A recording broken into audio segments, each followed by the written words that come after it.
ഇന്നലെ മാർക്കറ്റിൽ ആളെ ഇറക്കാൻ വന്നപ്പോ ഇവന്റെ ചില ലീലാവിലാസങ്ങള് ഞങ്ങളുടെ പിള്ളേരുടെ അടുത്ത് എടുത്തെന്നറിഞ്ഞു. കോട്ടയിലെ പിള്ളേരുടെ അടുത്ത് അങ്ങനെ ഒരു അഭ്യാസം എടുത്തിട്ട് ഇവൻ ഇവിടെ ജോലി ചെയ്യണ്ട. എന്റെ പൊന്ന് സഹോദര, ചതിക്കരുത്. നിങ്ങളെക്കുറിച്ച് അറിയാൻ പറ്റാത്തോണ്ട് സംഭവിച്ചു പോയതാ. എനിക്കറിയാം കോട്ടയിലെ കാര്യങ്ങളെല്ലാം.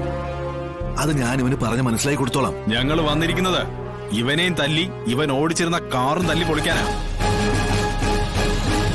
അണ്ണാ നോക്കിക്കാതെ ചില്ലടിച്ച് പൊട്ടിക്കാനാ. പ്ലീസ്, ഞാൻ പറയുന്നത് കേക്ക് പ്ലീസ്.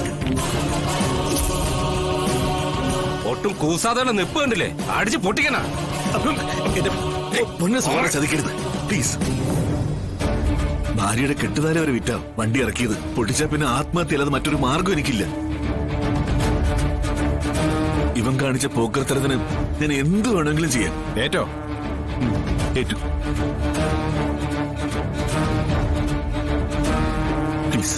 എങ്കിൽ അവൻ വരും, ഒരു തുക പറയും, അത് അവന്റെ കയ്യിൽ കൊടുത്തേക്കണം.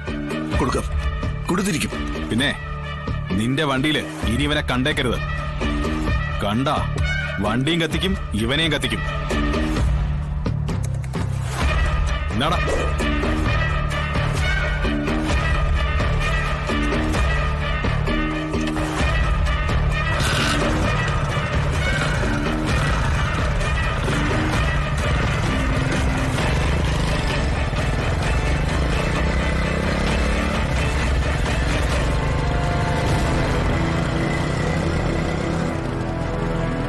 സണ്ണിച്ചേട്ടൻ എന്തിനാ അവന്മാരെ കാല് പിടിക്കാൻ പോയത്?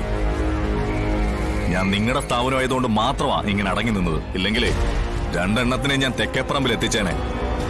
എന്റെ പൊന്ന് ശിവ, കുഞ്ഞുകുട്ടി പരാധീനതകളോടെ നടത്തിക്കൊണ്ടുപോകുന്ന ഒരു സ്ഥാപനമായത്. ഇന്നലെ നിന്റെ അച്ഛൻ വന്ന് വരട്ടി, ഇതിപ്പോ മാർക്കറ്റിലെ ഗുണ്ടുകളൊന്ന് വരട്ടുന്നു. സണ്ണിച്ച, അവന്മാര് തന്നെ വന്ന് നമ്മുടെ വണ്ടിക്ക് മുന്നിലേക്ക് വീണതാ. ആയിക്കോട്ടെ, അവരിങ്ങോട്ട് വന്നാലും നീ അങ്ങോട്ട് ചെന്നാലും കേടെന്റെ ഈ സ്ഥാപനത്തിനും വണ്ടിക്കുവാ. നീ ആണെങ്കിൽ വീട്ടിൽ പോലും പോവാതെ കിടപ്പും കൂടി ഇവിടെ ആക്കിയിരിക്കുക. ഈ സ്ഥിതിയിൽ നിന്നെ പോലെ ഒരുത്തനെ എനിക്കിവിടെ നിർത്താനാവില്ല. അതുകൊണ്ട് ഒന്നും തോന്നരുത്. നീ ആ താക്കോലിങ്ങ് തിരിച്ചതാ. നിന്റെ അച്ഛന് ഇതുപോലുള്ള കാറൊരു 10 ഉണ്ടെങ്കിലും വാങ്ങിച്ചിടാൻ പറ്റിയേക്കും. പക്ഷെ എന്നെ പോലൊരുത്തന് ഇതൊക്കെ ഒപ്പിച്ചെടുക്കാൻ വലിയ പാടാ. അത് എനിക്ക് മാത്രമേ അറിയൂ. അതുകൊണ്ട് എന്നോട് വിരോധം തോന്നരുത്. നീ ആ താക്കോലിക്ക് തന്നേക്ക്.